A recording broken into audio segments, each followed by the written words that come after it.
Assalamualaikum warahmatullahi wabarakatuh. Bertemu lagi dengan saya, Ismi Isnaini. Di video kali ini saya mau sharing tentang hati-hati berdoa saat terpuruk. Well, sebelum kita ngebahas video ini, jangan lupa like, comment, share, dan subscribe channel ini. Dan jangan lupa tekan tombol lonceng di bawah ini agar teman-teman dapat notifikasi setiap kali ada video-video terbaru di channel ini.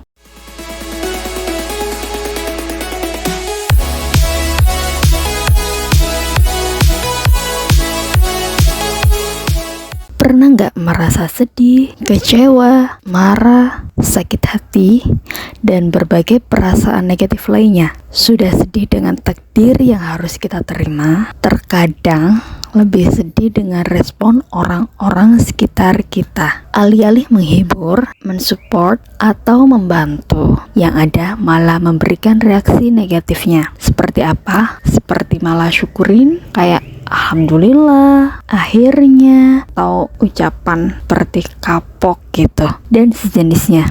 Bahkan yang lebih bikin sedih lagi, malah nyebarin dan menghasut musibah yang kita alami ke orang lain. Dan orang lain yang tadinya kasihan, simpati, malah ngikut nyukurin. Well, sebenarnya di momen ini adalah best moment buat kita yang lagi terpuruk untuk berdoa yang baik-baik untuk diri kita. Karena sejatinya tanpa kita mendoakan mereka yang sudah ngata-ngatain kita, ngibahin kita, nyukurin kita saat kita lagi kena musibah, Allah pasti membalasnya. Balasannya bisa berupa musibah yang sama atau bisa lebih. Pernah kan lihat sendiri dulu si A ngata-ngatain, syukur-syukurin si B, gosipin si B, kemana-mana sampai akhirnya di beberapa tahun kemudian si A mendapatkan musibah atau apapun lah yang sama seperti si B dulu, dan orang-orang gosipin dia, syukurin dia, kata-katain dia. Nah, bisa jadi kejadian itu tidak dialami langsung oleh si A, tapi dialami oleh anak, cucu, atau keluarganya dia. Kapan itu akan terjadi?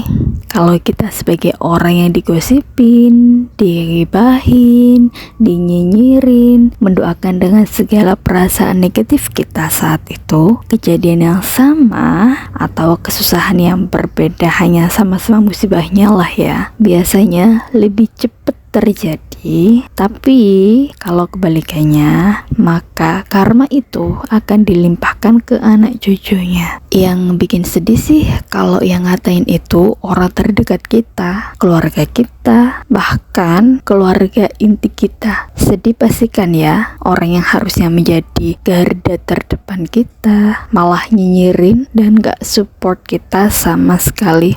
Saking sedih dan kecewanya kita berdoa jelek pada mereka. Allah tidak akan pernah tidur. Semesta pasti membalas respon mereka terhadap musibah kita, sehingga beberapa tahun kemudian semuanya menjadi baik-baik saja. Bahkan bisa jadi orang yang nyinyirin kita bisa jadi orang yang paling membantu dan berjasa di perjalanan hidup kita hingga momen itu terjadi. Karma itu datang ke dia, dan kita yang mendoakan gak baik di saat kita dulu terpuruk karena respon dari mereka yang membuat kecewa, kita menyesal karena kenapa dulu pernah berdoa jelek ke dia. Dulu mereka emang rese, tapi di dalam perjalanan kehidupan kita, mereka justru menjadi orang yang berjasa buat kita. Jadi ketika musibah itu datang ke mereka, yang ada kita sedih dan menyesal. It happened to me. Ketika saya dapat musibah, orang terdekat saya malah ngomong yang makin bikin saya sedih. Saya mendoakan yang buruk ke dia karena saking tersinggung, sedih, sakit hati, dan kecewanya saya ke dia, saya berdoa jelek ke dia. Tapi dalam perjalanannya justru dialah menjadi orang yang paling membantu dan berjasa dalam hidup saya, sampai akhirnya karma itu datang. Saya bagaimana? Sedih, jelas sedih sekali. Bahkan saat saya sholat, saya berdoa dan menangis, meminta ampun. Kalau memang ini adalah balasan atas doa saya yang dulu, saya minta maaf ya Allah, permudahkanlah urusannya. Saya selalu istighfar, meminta ampun, meminta maaf atas kehilafan saya, keegoisan saya, kesakit hatian saya saat itu. Saya menyesal pernah berdoa jelek kepadanya, dan saya memaafkannya, memaafkan dan memaafkan dengan tulus, ikhlas, dan ridho. Memang benar, kadang kita hanya bisa berkomentar atas hidup orang lain, sampai akhirnya kehidupan orang lain itu terjadi pada kita, baru bisa menyadarinya. Dari perjalanan hidup saya sendiri, ada di titik ini, saya bersyukur. Mungkin tanpa ada kejadian kemarin, saya bisa menjadi semakin angkuh dan sombong. Apapun yang terjadi pada kita saat ini, itu semua adalah takdir terbaik untuk kita. Tinggal kitanya mau memperbaiki atau malah makin terpuruk. Sekian video kali ini.